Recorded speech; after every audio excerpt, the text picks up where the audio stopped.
So in the previous video, we did two things. We defined the concept of an outer measure induced by a non-negative function on just any old collection of sets that contains x. And we also defined this idea of mu measurability.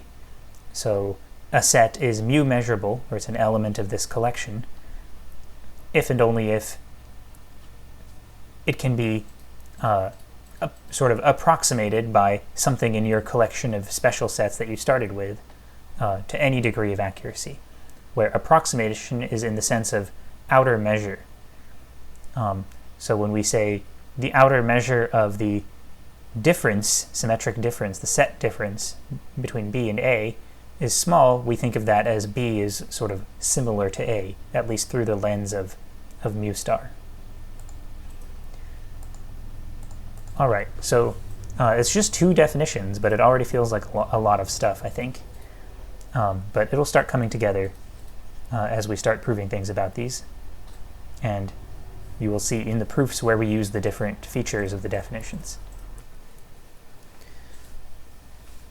Okay, so let's start with proposition 15L1. So this is just collecting together a bunch of observations. Most of them are easy, some I think the third one might not be. So I'm going to state these and then prove them as we go. So suppose that you're in this same general context that we've been in. Any old collection of sets just contains our full set, capital X, and any old non-negative function doesn't have to be additive or anything like that. Then if the empty set is one of our special sets, which it usually will be, because when we apply all of this, usually this will be an algebra of sets. So usually this will happen.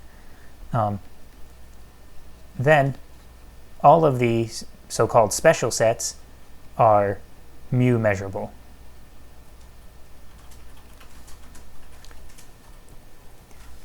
So here's our setup. I just want to prove this now. Here's our setup, and we're assuming that the empty set is actually in there. Then we want to prove that this is a subset, A is a subset of A mu. So let's call it A, B in fancy A. Then how do we show that it's mu measurable? How do we show that it's in there? Well, we have to show that for any positive epsilon, going back to the definition, we have to show that for any positive epsilon, there's some special set so that mu star of the symmetric difference is going to be less than epsilon. Well, A is already a special set, right? So we already have A is one of our special sets. And if you look at mu star of the symmetric difference A with A, then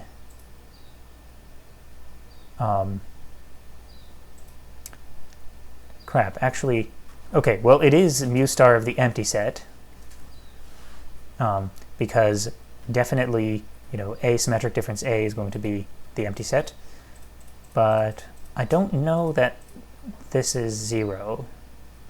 I think I need to actually add that here. So, okay, so this already started out wrong. If the empty set is one of our special sets, and mu sends the empty set to 0, then this is true.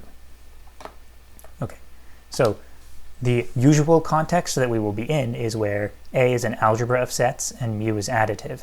So it'll be automatic that the empty set is in there and mu of the empty set is 0. But if mu is just any old function you find off the street, then it might not kill the empty set. Okay, now I can say equals 0 because I'm assuming part of my setup. These are my assumptions. I'm assuming mu of the empty set is 0. Hang on, yeah, so this deserves some comment. I'm assuming mu of the empty set is 0. Does that mean mu star of the empty set is 0? So let's go back to the definition of mu star. This is good. It's forcing us to read through the definitions. Mu star is the infimum of all of the sums of mu's, countable sums of mu's, where you're taking mu of things that, countable families that cover what you're trying to take mu star of, right? Countable families of special sets that cover the thing you're trying to take mu star of. So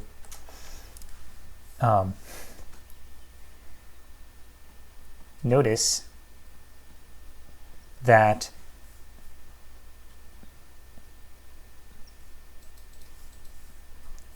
if I take just the empty set, then that's one of our special sets. So by itself, how do I put this? Why is this so hard to say? Let me write it here. If I take the empty set by itself, then this is a countable family, because it consists of one thing, of things that are in fancy A, since we're assuming empty set is in fancy A, such that the empty set is covered by that family. So, yeah, right? And the series, I mean, it's just going to be a finite sum of mu's. So, how to put this? The sum of the mu of c's running over all c in this family is actually just a sum with one term, and that term is 0 by assumption. Okay, so thus mu star, which is the infimum of these kinds of things, it's the infimum of these types of sums where you're using covers like this, is the infimum is less than or equal to one of the things that you're taking the infimum of, so it's less than or equal to 0. But of course it's also greater than or equal to 0, since 0 is a lower bound for that, for the set here whose infimum you're taking. So mu star of this equals 0. Okay, so then this here is less than any given positive epsilon that you want, which tells you that A is mu measurable. All right, I'm sorry, I did not realize how terrible of a first example this would be. It's so trivial that it's complicated to actually go through the definition and honestly kind of unhelpful. Okay, but hopefully this is proven at least rigorously, or at least formally, rather, even if it hasn't given us much insight. So you can take this to be saying, in the under normal circumstances, A will be a subset of A mu. So you can think of A mu as an extreme enlargening of the A that we started with. On to part 2 now. If A and B are just any old subsets of X, and A is a subset of B, actually there's a shorter way to say that, is just to say if A is a subset of B is a subset of X, and okay, actually I don't want to use the letter A for things that are not special sets, that are not in fancy A. I kind of have gotten used to using the letter A for elements of fancy A. So let's say if B is a subset of C, it is a subset of X. So these are just any old, not very special sets. Then mu star of B is less than or equal to mu star of C. So this, by the way, this is, while number 1 is all about A mu, number 2 seems to not mention anything about A mu and is really just all about mu star. So this proposition is just a hodgepodge of small facts based on the definitions we have so far. So this is interesting that something like this would hold just for any old sets, not very special sets, B and C. Even while mu star is built out of this not very special function, mu. So this is something we're used to having when you have an additive function. But here we have no reason to think that mu star is additive. So it's pretty interesting that this happens. And things actually get more interesting. There are a lot of nice properties that mu star ends up having, even when it's built out of total garbage for mu and and a mu will even have some nice properties even when it's built out of total garbage for a and mu.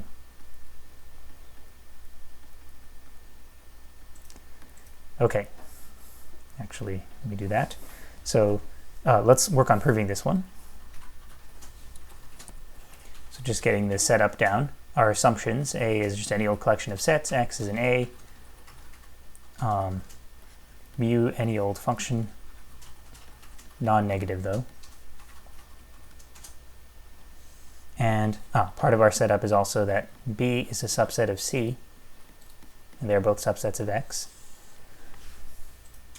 And now I want to prove this inequality between the mu stars. So each one of these, mu star B and mu star C, are defined to be certain infima of certain sets, right? So we'll approach this by showing, we'll show the inequality we want by showing that this is true for all epsilon greater than 0. This sort of tends to be an easier way to think about proving inequalities involving infima, because if you start with an infimum, like a greatest lower bound, this is a certain greatest lower bound of some set, and then add epsilon to it, then that's greater than your greatest lower bound. So that means it exceeds something. So let's let epsilon be greater than 0. So this is greater than the greatest lower bound. So that means it must be not a lower bound. So that means there must be something below it, right? This is not a lower bound. So there's something below it which is in the set of numbers whose infimum this object is. Let's go back and see what that set is. It's the collection of sums of mu's of things that cover B. So having a good look at this, from here, there is some family. Actually, now that I'm doing this, I think, given what I said I would show, I think I should be doing this for C, not for B. Right, I want this inequality, and this is the direction that I'm going to tend to get from going bigger than an infimum. So, okay, so from here there's some family that covers C, and something that covers C will cover B. This is why I'm going in this direction. So there's some family, let's call it AN, some countable family. I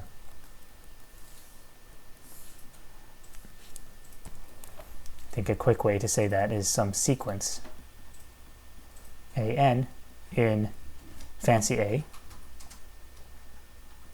such that C is covered by the AN, and this series converges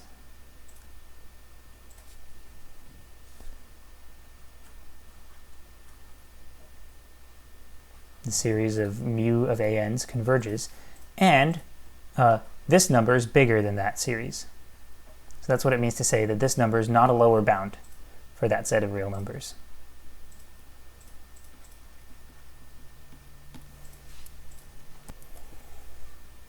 Okay, well, we also have,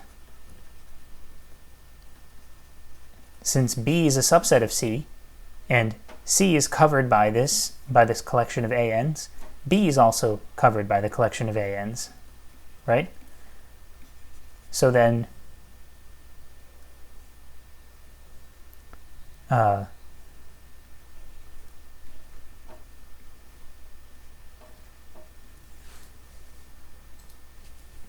this thing is greater than or equal to the infimum this object, which is the infimum of all of the sums of mu of ANs for covers AN of B, such that the series converges. Okay, sorry, that was not very well put. This is the infimum of a collection of real numbers, of which this is one of them. This is one of those real numbers. So putting everything together, you see we have mu star C plus epsilon is greater than, this is greater than mu star B. And this is for all epsilon. For all epsilon. So then we have the inequality that we want. All right, so that's part 2. And then part 3. So part 3 will be a sort of alternative description of mu measurability.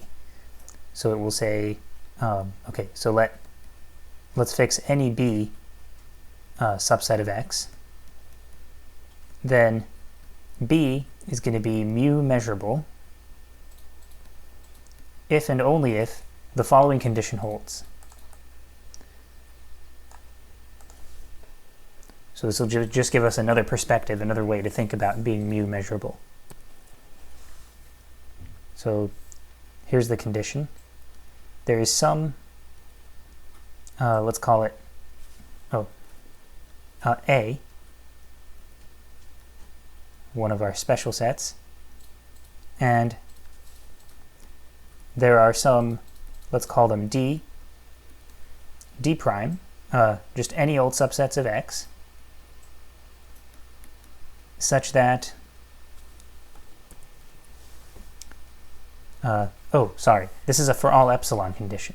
So B is mu measurable if and only if for all epsilon greater than 0, after being given your arbitrary positive epsilon, then there's an A, a special set A, and any old sets D and D prime, such that if you take B, or rather, such that B is A with D thrown in and then with D prime deleted, and such that D and D prime are small as far as outer measure is concerned. So mu star of D and mu star of D prime are both less than epsilon. So I personally like this way of describing mu measurability, although I will usually use the symmetric difference definition since it's, I guess, more elegant. But I like this because it's, I guess it's more intuitive for me, but maybe that's a matter of taste. So it's saying that a set is mu measurable if and only if, for all epsilon greater than 0, you can view B as something that you can build B by starting with a special set A, and then adding in no more than epsilon's worth in terms of outer measure of a set, and then deleting no more than epsilon's worth in terms of outer measure of a set. So you can build B by starting with a special thing and then modifying it by adding some stuff and taking away some stuff, but not too much stuff. And that's what it means for B to be mu measurable. So this feels more like a sort of hands-on mechanical modification of B to me, of A. Start with a set A, then add in some stuff, and then take away some stuff. So sorry to keep repeating myself, but I like trying to phrase things in as optimal a way as I can. So here we're saying that a set B is mu measurable if and only if you can construct it by starting with a set from your original fancy A and then making arbitrarily small modifications to that set. Modifications includes adding in some stuff and deleting some stuff. And small modifications means the size of the modifying sets in terms of outer measure is small. Okay, so I will actually not end up using this very much, but it's just a way of looking at things that I like, and I think we need something to practice with a little bit before we get into the bigger stuff, instead of just proving big results one after the other. So we'll prove this in the next video.